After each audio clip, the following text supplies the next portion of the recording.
Nifty की बात करें तो आज फिर से एक बार सुस्त ओपनिंग के संकेत भारतीय बाजारों के लिए निकल कर आ रहे हैं।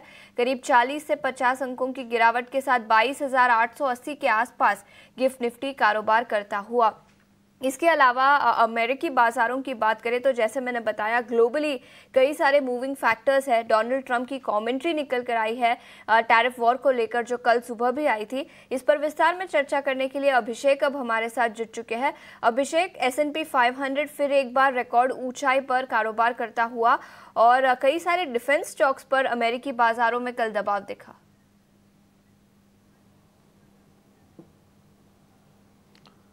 आशीषा, गुड मॉर्निंग। देखिए, कल के मतलब परसों के सत्र में और कल के सत्र में अमेरिकी बाजारों की चाल को अगर आप देखेंगे तो ऑलमोस्ट सिमिलर काइंड ऑफ माहौल रहा है। लोअर लेवल से रिकवरी आई है डाउ में, नेस्डेक में, और हल्की हल्की तेजी पर बंद हुए हैं। S&P 500 जैसा कि आप बता रही हैं नया रिकॉर्ड बनाया है, लेकिन कल की जो तेजी रही है सिर्फ 15 अंकों के आसपास की रही है।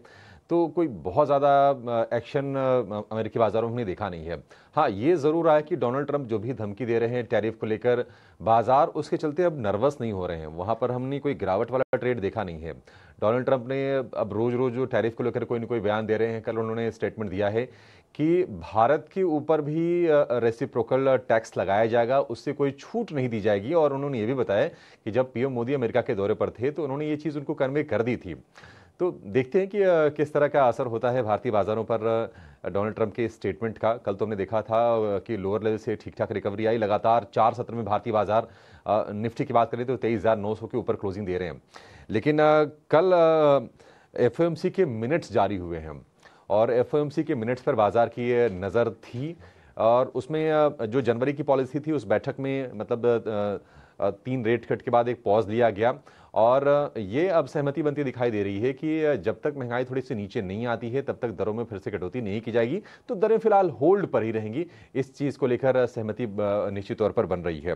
हालांकि डोनाल्ड ट्रंप के टैरिफ को लेकर भी जो पॉलिसी मेकर्स हैं उन्होंने कंसर्न जताया है, थोड़ी सी चिंता जाहिर की है कि ये देखने वाली चीज़ होगी कि टैरिफ का असर इकोनॉमी पर क्या होता है और उसके बाद वो चीज़ें डिसाइड करते हुए दिखाई देंगे।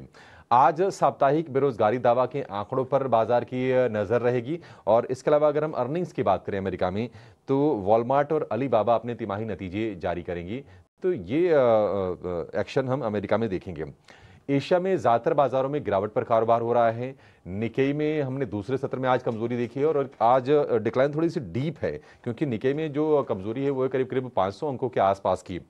हैंगसेंग में करीब 140 अंकों की नरमी है। चीन में 0.25% की कमजोरी है। तो ये माना जा सकता है कि टैरिफ वॉर जो डोनाल्ड ट्रंप ने शुरू किया और उसको और वो हवा दे रहे हैं, उसके चलते थोड़ी सी घबराहट जरूर दिख रही है।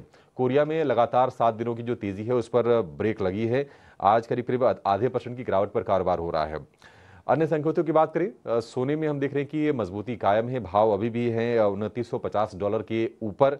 और क्रूड की बात करें तो क्रूड एक हफ्ते की ऊंचाई पर कारोबार कर रहा है और ब्रेंट क्रूड है $76 के आसपास। हालांकि बहुत ज़्यादा तेजी नहीं है, एक रेंज में ही रहा है, लेकिन स्टडी है कच्चे तेल के भाव। और ऐसी खबरें भी आ रही हैं कि रूस पर अमेरिका नए प्रतिबंध लगा सकता है। अगर ऐसा होता है तो थोड़ी सी चिंताएं बढ़ेंगी क्रूड के फ्रंट पर। हालांकि दूसरी ओर ये भी है कि रूस और यूक्रेन के बीच युद्ध समाप्त करने को लेकर, शांति समझौते को लेकर भी बातचीत चल रही है। अगर वो चीज़ हो जाती है तो थोड़ी सी सेंटिमेंटली पॉजिटिव हो जाएगी कच्चे तेल के फ्रंट पर और थोड़ी सी सप्लाई की जो चिंताएं हैं वो कम होगी। तो ओवरऑल अगर हम देखेंगे तो एक मिक्स्ड क्यूज हैं ग्लोबल बाजारों से। और इस वक्त हम देख रहे हैं कि गिफ्ट निफ्टी भी करीब 80 अंकों की गिरावट पर ही खुलने के संकेत दे रहा है। तो देखते हैं कि आज क्या कुछ होता है। कल फिर से FIs की बिकवाली के ही आंकड़े आए हैं कैश मार्केट में। हालांकि क्वांटम काफ़ी ज़्यादा छोटा है, कोई बहुत ज़्यादा कोई चिंता की बात नहीं है, लेकिन मतलब बहुत कोई एनकरेजिंग माहौल नहीं है। बस एक चीज़ ये अच्छी हो रही है कि बार बार निफ्टी जो है वो 22,800 के सपोर्ट को रेस्पेक्ट कर रहा है और 4 दिन से कम ये हम ट्रेंड अच्छे से बाजार में इमर्ज होते हुए देख रहे हैं। बिल्कुल, अमेरिकी बाजार तो कल हरे निशान में बंद होते हुए नजर आए, लेकिन यूरोपियन बाजारों में कमजोरी थी। और याद रखें, फेडरल रिजर्व के मीटिंग की मिनट्स भी निकल कर आई, जहां से कुछ कमेंट्री इंटरेस्ट रेट एनवायरनमेंट को लेकर।